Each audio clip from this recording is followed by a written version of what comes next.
বন্ধুদের সবাইকে নমস্কার জানিয়ে শিপুর জায়গা নামের ছোট্ট রান্নাঘরে আমন্ত্রণ জানিয়ে আমি আজকের রেসিপি শুরু করছি।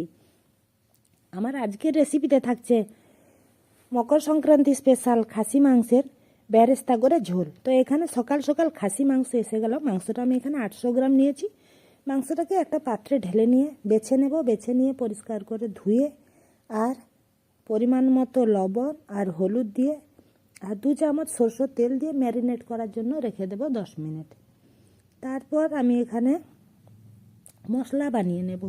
তো বন্ধুরা, আমি যখন ছোট ছিলাম, মানে বিয়ের আগে বাড়িতে ছিলাম, তখন মকর সংক্রান্তির দিনটা আমাদেরকে খুব ভালো লাগতো। সকাল সকাল উঠে স্নান করে পিঠে খেয়ে আর মা কখন মাংস কষা করবে তা খাওয়ার জন্য রেডি হয়ে থাকতাম। তো এখানে আমি কড়াইতে বেরেস্তার জন্য দিয়ে দিলাম অল্প সরষের তেল, 2 চামচ মতো। সরষের তেলটা দিয়ে পেঁয়াজগুলোকে ছোট ছোট করে কেটে নিয়েছি কুচিয়ে। তারপর পেঁয়াজটাকে আমি মিডিয়াম ফ্লেমে ভাজতে থাকবো যতক্ষণ না ব্রাউন হচ্ছে। ব্রাউন কালার হয়ে যাওয়া পর্যন্ত ভেজে নেব পেঁয়াজটাকে। এরপর আমি মশলার পেস্টের জন্য নিয়ে নিচ্ছি আদা 2 ইঞ্চি ছোট ছোট করে পাতলা করে কেটে নিয়েছি খোসা ছাড়িয়ে, আর রসুন নিয়েছি একটা বড় গোটা। তারপর একে একটা স্মুথ পেস্ট বানিয়ে নেব। এই আদাটাকে যদি পাতলা করে না কাটি তাহলে গোটা গোটা থেকে যায়, এই জন্য ছোটো ছোটো করে কুচিয়ে নিয়েছি। এবার আমি আধা কিলো আলু নিয়েছি। আলুটার খোসা ছাড়িয়ে আধা ফালা করে কেটে নিয়েছি। দিয়ে আমি অল্প তেল দিয়ে মিডিয়াম ফ্লেমে ভেজে নেব লাল করে, লবণ আর হলুদ দিয়ে। তারপর মশলার পেস্টটা বানিয়ে নিয়ে আমি প্রেসারের ভিতর 100 গ্রাম সরষের তেল দিয়ে তেলের উপর গোটা মশলাতে 2টো এলাচ, দারচিনি আর একটা এলাচ দিয়ে দেবো। এবার ভেজে রাখা আলুগুলো তুলে নিয়ে আমি ওই প্রেসারের ভিতর তেলে আমি দিয়ে দেবো বেটে রাখা মশলাটাকে। এবার মশলাটা দিয়ে গোটা মশলাতে আমি দেব লবণ, হলুদ, পরিমাণ মতো লঙ্কা, যে যতটা ঝাল খায় সেই হিসেবে লঙ্কা, ধনে আর জিরে।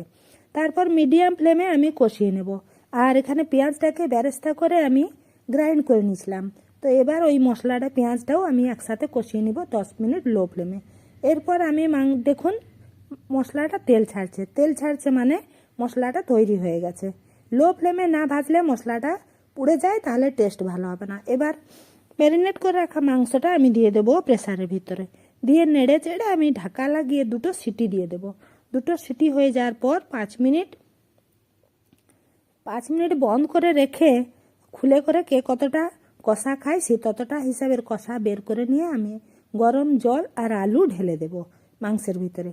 এবার ঢাকা দিয়ে, এবার সিটি লাগাবো না প্রেসারে, খালি উপরে ঢাকা দিয়ে আমি 10 মিনিট লো ফ্লেমে ফুটিয়ে নেব যতক্ষণ না আলুটা সিদ্ধ হচ্ছে।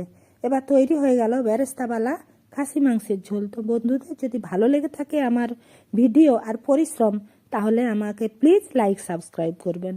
ধন্যবাদ। দেখা